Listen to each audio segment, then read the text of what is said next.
திமுக கூட்டணியில் ஆரம்பமான சலசலப்பு எல்லாம் டெல்லி சொல்லிதான் நடக்குதாமே. திணறும் அறிவாலயம். தமிழக சட்டசபை தேர்தலுக்கு இன்னும் ஒரு சில மாதங்களே இருக்கும் நிலையில் திமுக காங்கிரஸ் கூட்டணி தொடருமா என்ற கேள்வி எழுந்துள்ளது.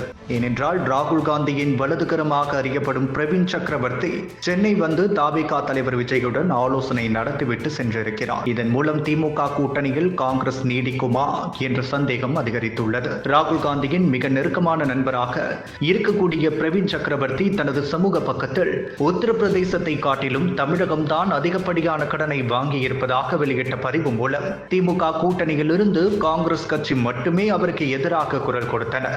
இந்நிலையில் மீண்டும் திமுகவுக்கு எதிரான ஒரு பேச்சு முன்வைத்துள்ளார். சமீபத்தில் செய்தியாளர் சந்திப்பின் போது விஜய் கூட்டத்திற்கு மக்கள் உற்சாகமாக வருகின்றனர், அது வெளிப்படையாக தெரிகிறது, அது ஓட்டாக மாறுமா மாறாதா என்பது கேள்விகள் எழுப்பப்படுகின்றன.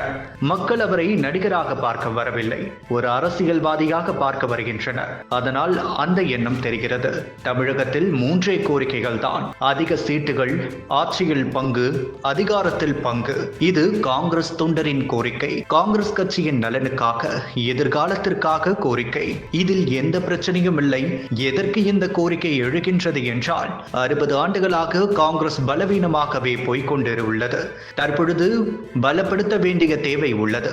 காங்கிரஸ் கட்சியின் எதிர்காலத்திற்காக இந்த கோரிக்கை வைக்கப்பட்டுள்ளது. சில சட்டமன்ற உறுப்பினர்கள், எம்பி ஆகியோருக்கு தனிப்பட்ட காரணங்கள் இருக்கலாம். ஊட்டிவிடும் கையை யாராவது கிள்ளுவார்களா? காங்கிரஸ் தொண்டர்கள் அவர்கள் கோரிக்கையை வைக்கலாம். காங்கிரஸ் கட்சி ஒரு ஜனநாயக ரீதியான கட்சி, கோரிக்கைகள் வைக்கின்றனர். ஆனால் கட்சியில் தலைமைதான் முடிவெடுக்கும் என தெரிவித்தார். இதன் மூலம் விஜய்க்கு ஆதரவாகவும் மாநில காங்கிரஸ் தலைமைக்கு மறைமுகமாக தாக்கி பேசியிருப்பதாகவும் பார்க்கப்படுகிறது.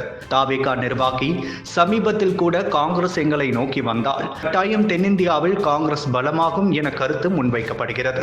காங்கிரஸ் இதுவரை விஜய் பக்கம் செல்ல ராகுலின் நண்பர் பிரவீன் சக்கரவர்த்தி இடையிலிருந்து செயல்படுவதாக கூறப்படுகிறது. எல்லாம் டெல்லி சொல்லிதான் தமிழக அரசியலில் மாற்றம் நிகழ்ந்து வருவதாக சொல்லப்படுகிறது. காங்கிரஸ் திமுக கூட்டணியில் இருக்கும் பட்சத்தில் திமுகவின் வெற்றிக்கு உதவும். ஆனால் விஜய் பக்கம் சென்றுவிட்டால் திமுக தோல்வி உறுதி.